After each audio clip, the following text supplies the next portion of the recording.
আমি তার স্ত্রী বলছি, সে টাকা পাবে, টাকা দেওয়ার কথা বললে তাকে ডাইকে নিয়ে হলো। ডাইকে নিয়ে তারা ষড়যন্ত্র করে এই যে ইলিয়াস এবং সবুজ, তারপরে এই যে থোতা জাহাঙ্গীর, গুডি ফারুক, তার মরিয়ম, এরা যে খুন করলো, এর যে বিচার এখনও হয়নি। আমি তাদের বিচার চাই।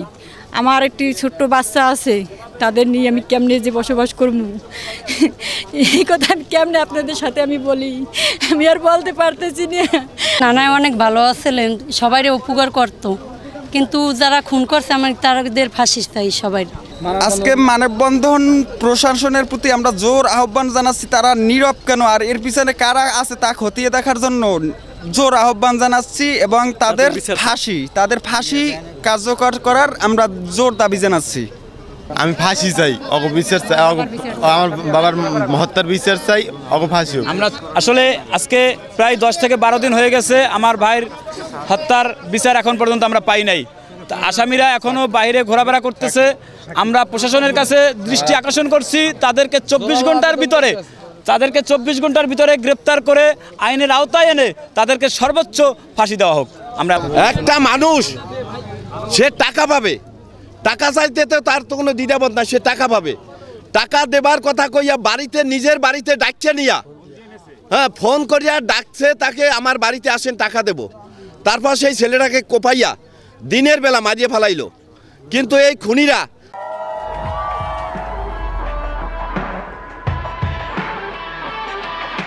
এই খুনিদের পিছনে কারা আছে, কারা জড়িত, আমি প্রশাসনের কাছে জোর দাবি জানাই। 3 দিন আলটিমেটাম দিলাম, 3 দিনের ভিতরে এই প্রশাসন এই খুনিদের দরজায়, খুনিদের পিছনে কারা জড়িত আছে সব পঙ্কুতে বাড়ি করতে হবে। এবং এই নেটের যুগে প্রশাসনের কেন এখন পর্যন্ত টলক লাগলো না? 10 থেকে 12 দিন হয়ে গেছে সরোয়ারকে হত্যা করা হয়েছে। কারণ বাংলাদেশে সব জায়গায় আনাচে কারণ ছিটে গেছে যে সরোয়ারকে হত্যা করেছে। এই পটুয়াখালীর প্রশাসনকে আমি এককাল দৃঢ় বিশ্বাসভাবে জানাই যে 3 দিনের ভিতর যদি এই প্রশাসনে আসামিদেরকে গ্রেপ্তার না করে, আমরা 3 দিন পরে এই পটুয়াখালী থানা ঘেরাও করবো ইনশাআল্লাহ। এই জনগণ নিয়ে এই কিতাবটার দিন এখন শেষ নাই, কিতাবটার দিন শেষ। এখন এই বাংলাদেশ শুধু জনগণের সেবক হইয়া যদি প্রশাসন তালবা না করে, দাঁত ভাঙ্গা জবাব দিয়ে দেবো আমরা জনগণ ইনশাআল্লাহ।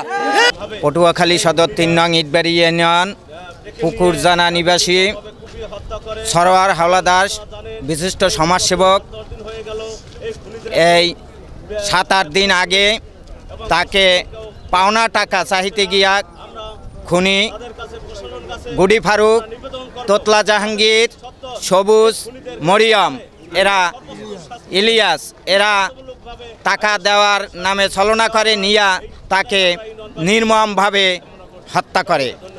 আজ 7-8 দিন হয়ে গেছে, প্রশাসন এখনও নির্বিকার, টনক নড়ে নাই।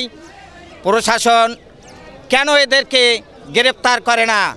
অতি দ্রুত ইটবাড়িয়া ইউনিয়নের সকল জনগণের পক্ষ থেকে এদের দ্রুত গ্রেপ্তারের দাবি করছি এবং গ্রেপ্তার করে আইনের আওতায় এনে দৃষ্টান্তমূলক শাস্তি, সর্বোচ্চ শাস্তি, ফাঁসির দাবি করছি সকলকে।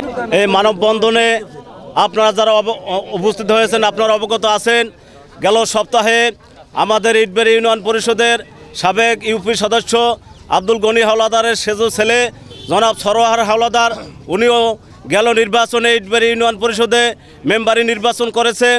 কিন্তু পাওনা টাকা চাওয়ার যদি অপরাধ হয়ে থাকে তাহলে আপনারা বলেন, উনি পাওনা টাকা চাইছে, ওনার পাওনা টাকা চাইতে গিয়া ওনাকে বাড়িতে ডেকে নিয়ে নির্মমভাবে কুপিয়ে হত্যা করেছে।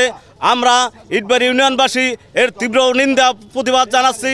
তারই সাথে সাথে এই খুনিদেরকে অনতিবিলম্বে আইনের আওতায় এনে সর্বোচ্চ শাস্তি কামনা করছি।